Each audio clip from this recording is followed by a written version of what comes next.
Good morning, dear student. Today we will discuss theorem 10.12. Given that if the sum of a pair of opposite angles of a quadrilateral is 180 degree, then the quadrilateral is cyclic.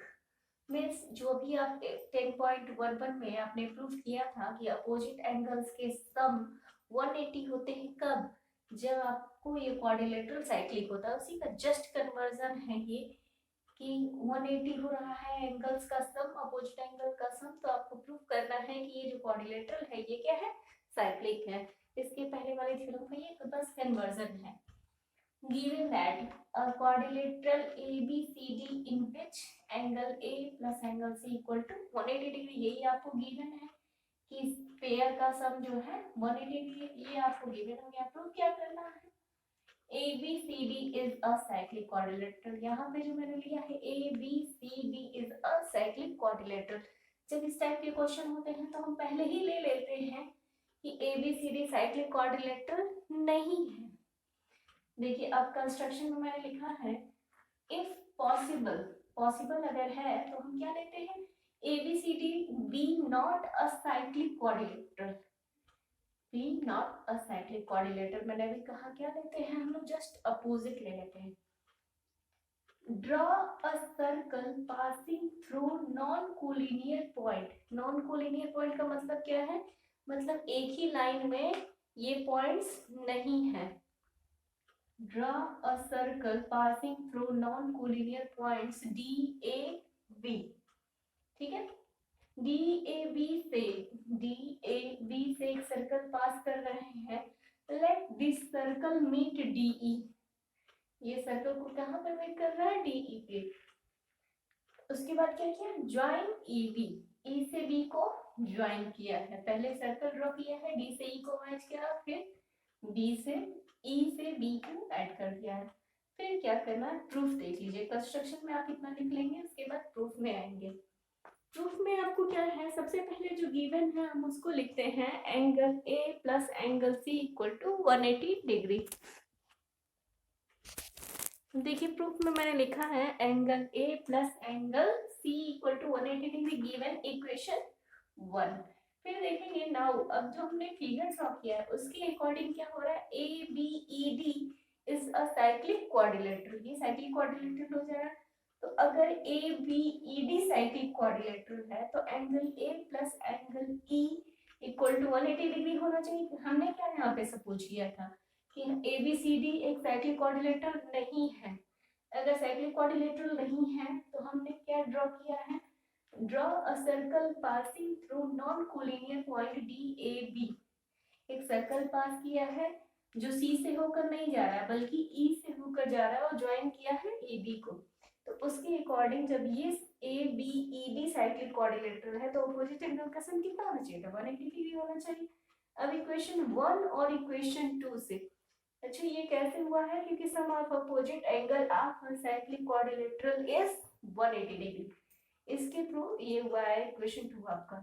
तो equation 1 और equation 2 से देखो दोनों का right side कैसा है, same है, तो दोनों का लेफ्ट साइड भी क्या हो जाएगा, इक्वल हो जाएगा। आइए देखते हैं, इक्वल होने के बाद एंगल सी क्या हो जाएगा, एंगल ई के इक्वल हो जाएगा। आइए देख लिखते हैं उसको। देखो हमारा इक्वेशन 1 था angle A plus angle C equal to 180 degree, और सेकंड इक्वेशन था angle A plus angle E equal to 180 degree. दोनों इक्वेशन से मैंने कहा था कि दोनों के राइट साइड इक्वल है, तो दोनों के लेफ्ट साइड भी क्या हो जाएंगे, इक्वल हो जाएंगे। यहाँ पे देखो किया angle A plus angle C equal to angle A plus angle E, दोनों साइड में एंगल ए है। तो हम ऐसे जैसे पहले करते थे कट नहीं करेंगे, कभी भी एंगल को कट नहीं करते हैं। जब वो इक्वल होते हैं तो ऑटोमेटिकली वो कैंसिल हो जाते हैं, उनको काटने की जरूरत नहीं है। अगर आप कट करते हैं तो वो गलत हो जाएगा। अब देखिए वो ऑटोमेटिकली हट जाएगा तो एंगल सी ई के इक्वल हो जाएगा। ये कब पॉसिबल है, ये ऐसा तो पॉसिबल नहीं है कि ये और ये इक्वल हो जाए, जरूर एंगल में डिफरेंस दिख रहा है आपको। तो ये तभी पॉसिबल हो पाएगा जब सी पॉइंट ई पॉइंट पे कोइंसाइड करेगा, मतलब एक ही जगह पे दोनों पॉइंट होगा। जैसे इस पॉइंट पे अगर ई है तो इसी पॉइंट पे जब सी होगा तभी दोनों इक्वल हो सकते हैं, अदरवाइज वो इक्वल नहीं हो सकते, इसीलिए लिखा है, पहले लिखा है this is not possible, this possible only when C coincide at point E. फिर लिखेंगे hence a circle passing through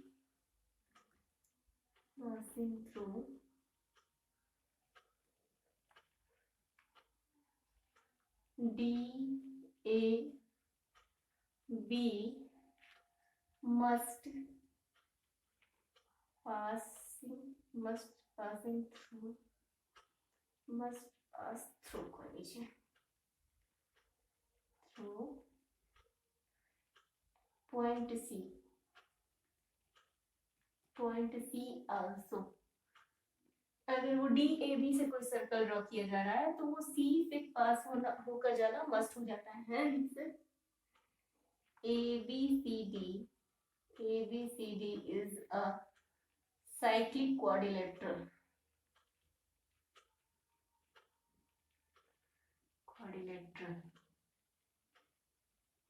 यही आपका सॉल्यूशन था। तो आपका ये थ्योरम 10.12 हो गया है। अब हम देखते हैं एक्सरसाइज 10.5 का एक दो क्वेश्चन देख लेते हैं। आइए देखते हैं क्वेश्चन नंबर फर्स्ट आपका क्या गिवन है।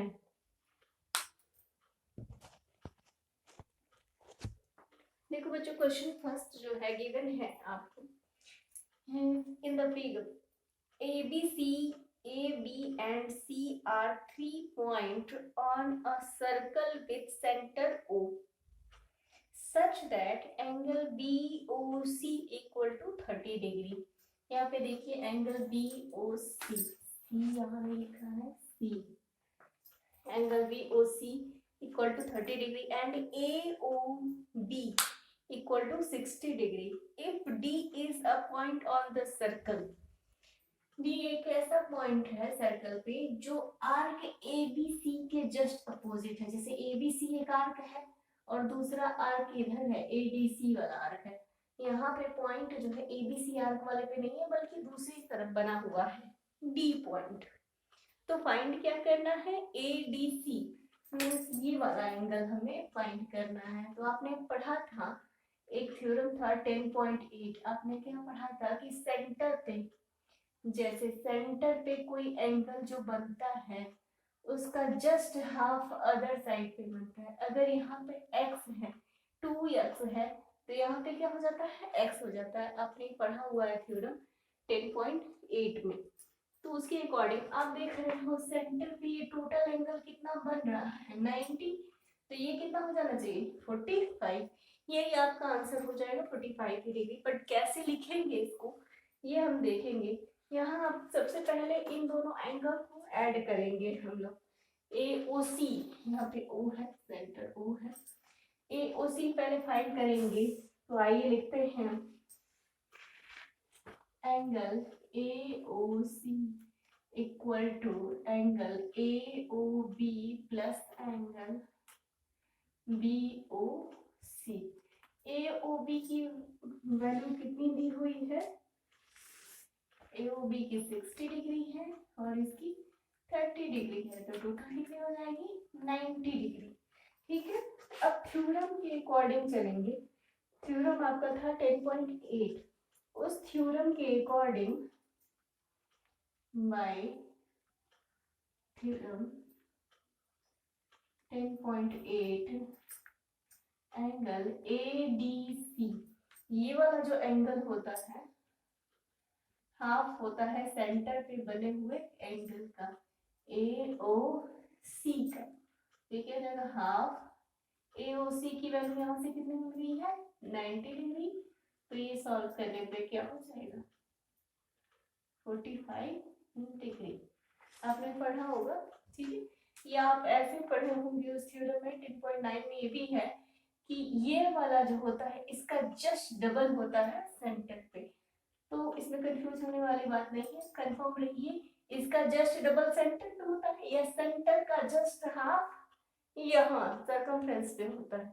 क्लियर है, तो बस इस क्वेश्चन का यही सॉल्यूशन है, कोई इसमें टफ नहीं है। आइए देखते हैं सेकंड क्वेश्चन में क्या कह रहा है। सेकंड क्वेश्चन कह रहा है A chord of a circle is equal to the radius of circle. मतलब एक कार्ड जो है सर्कल का वो रेडियस के इक्वल है. Find the angle subtended by the chord at a point on the minor arc and also at a point of major arc. आइए देखते हैं इसको कैसे, इसका फिगर ड्रॉ कर कैसे करेंगे हम लोग, उसको भी देख लीजिए. क्वेश्चन नंबर सेकंड को भी देखो. जो आपका क्वेश्चन नंबर सेकंड था, a chord of circle is equal to the radius of circle. Radius OA OB और जो कार्ड है AB ये सब इक्वल हो जाएंगे. क्यों OA एंड OB बना रहे हैं? क्योंकि एंगल की वैल्यू आपसे पूछा जा रहा है. कैसा है क्वेश्चन को समझ लीजिए पहले. A chord of a circle is equal to the radius of circle. Find the angle subtended by the chord at a point on minor arc. अब देखो जैसे ये कार्ड है AB, इसका माइनर आर्क इधर ही होगा. AB का माइनर आर्क पर जो एंगल बन रहा है ये फाइंड करना है, और फिर जो मेजर आर्क में एंगल बन रहा है इसकी वैल्यू फाइंड करनी. तो ये कैसे फाइंड होगा? पहले हमें सेंटर का फाइंड करना पड़ेगा. तो जितनी इसकी वैल्यू होगी इसका जस्ट हाफ इसकी वैल्यू होगी.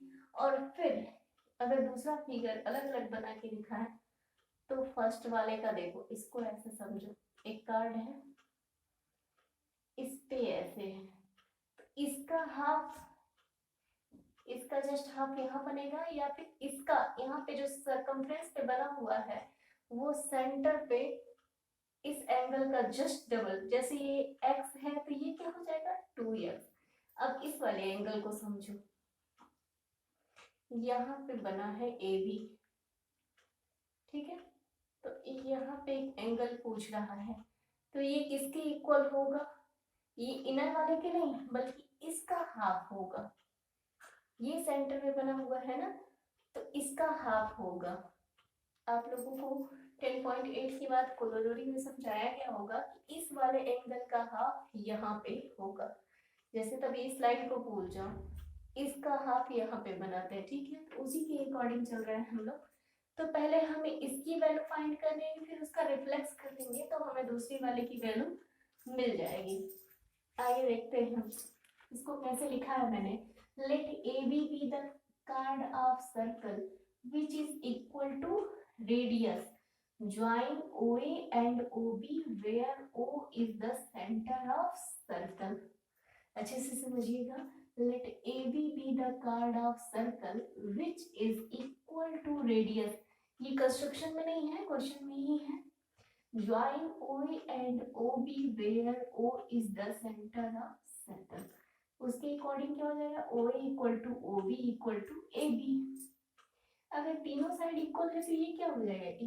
इक्विलैटरल ट्रायंगल हो जाएगा. Then triangle AOB is an equilateral triangle. जब इक्विलैटरल ट्रायंगल हो गया तो ये एंगल और ये सब 60 हो जाएगा. तो हमें केवल AOB से मतलब है, तो AOB एंगल कितना हो गया? 60 हो गया. अगर ये 60 है तो फिर ये वाला एंगल कितना होगा? Complete angle, reflex angle, complete angle 360 होता है. तो इसका रिफ्लेक्स फाइंड करने के लिए AOB का रिफ्लेक्स फाइंड करेंगे तो 360 में से 60 को सब्ट्रैक्ट कर देंगे, क्या बनेगा? 300. अब देखिए बाय थ्योरम 10.8 में आपने पढ़ा है कि सर्कमफ्रेंस यानी कि रिमेनिंग पार्ट ऑफ सर्कल पे जो एंगल्स ऑब्सेंट होते हैं वो सेंटर का जस्ट डबल होते हैं. Angle ACB is equal to